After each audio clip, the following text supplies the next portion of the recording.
बंधु जय श्री राम।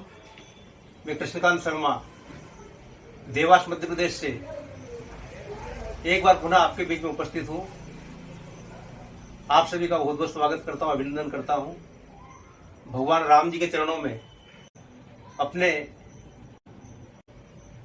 घर से ही आज हम गुरु महिमा के बारे में कुछ चर्चा करेंगे एक रूपक के माध्यम से। बंधु, होता क्या है, एक पिता का एक बेटा रहता है। किसी कुसंगति के कारण वह जो बेटा होता है वो अपने पिता का सम्मान करना धीरे धीरे बंद कर देता है।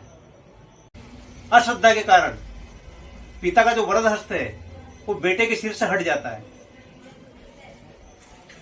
वरद हस्त हटने से जो बेटा है वो कुसंगति में पड़ जाता है और कुसंगति में पड़ने के कारण पुलिस उसे पकड़ लेते हैं, वो जेल में डाल देते हैं। अब इस समय तक उसकी स्थिति ऐसी भी हो जाती है कि उसके नेत्र भी काम करना बंद कर देते हैं, वो अंधा हो जाता है। बाद में होता क्या है, उसको एक जेल में बंद करते हैं। जेल की जो स्थिति है उसमें केवल एक दरवाजा है और जेल के अंदर पूरी तरह से अंधेरा है। वह स्वयं भी अंधा है और जेल के अंदर पूरी तरह से अंधेरा है। तो जेल जो है उसकी दीवार बेलनाकार होती है। उस जेल के दरवाजे पर जो जेलर होता है, बहुत कालांतर के बाद में उस जेलर को उस कैदी के ऊपर दया आती है। बंधु, उस कैदी का जो पिता होता है वह भी चाहता है कि जो मेरा बेटा है वो इस जेल से, इस कैद से बाहर आ जाए। बंधु, यह रूपक वास्तव में हम सभी के लिए है।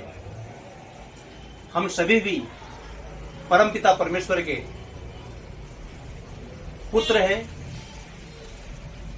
जो उनका स्वरूप है वास्तव में वही स्वरूप हमारा भी है, लेकिन किसी कारणवश हम भगवान से विलग हो गए और जिसकी सजा हमें इस भव संसार रूपी कैद के रूप में प्राप्त हुई, जिसमें जो कैद है उसकी जो दीवार है पूरी वो वास्तव में 84 लाख योनियां है। तो जिस प्रकार वो कैदी उस दीवार के सहारे चल रहा था, ठीक उसी प्रकार हम भी 84 लाख योनियों में भटक रहे हैं।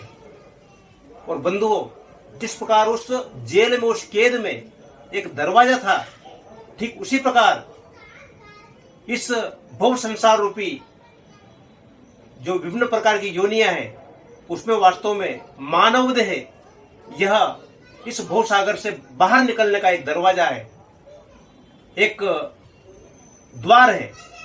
इस द्वार के माध्यम से हम इस भव संसार का जो चक्र है, 84 लाख योनियां जो चक्र है, इस चक्र को हम तोड़ सकते हैं, वो परमात्मा से हम मिल सकते हैं। उस कैदी को उपाय बताया।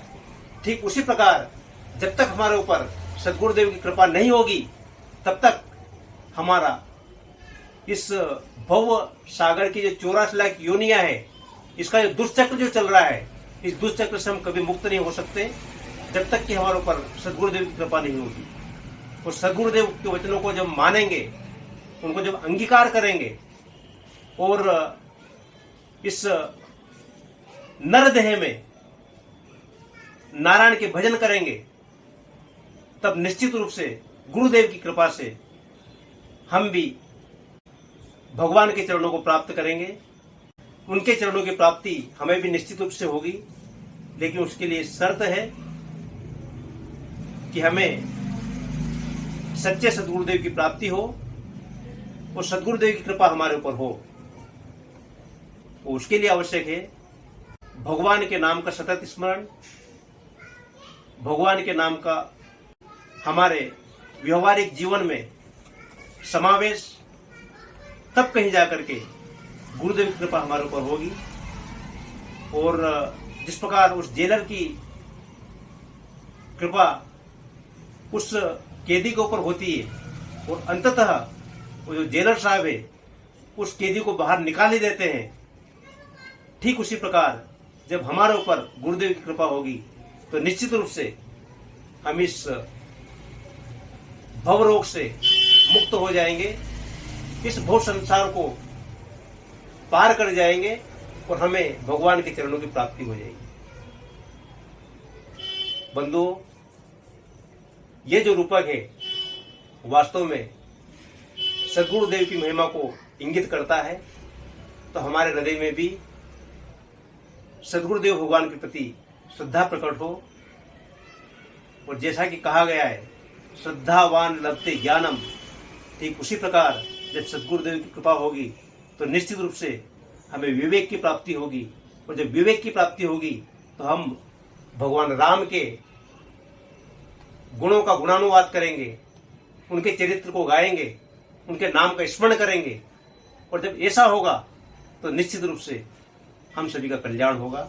जय हिंद, जय भारत।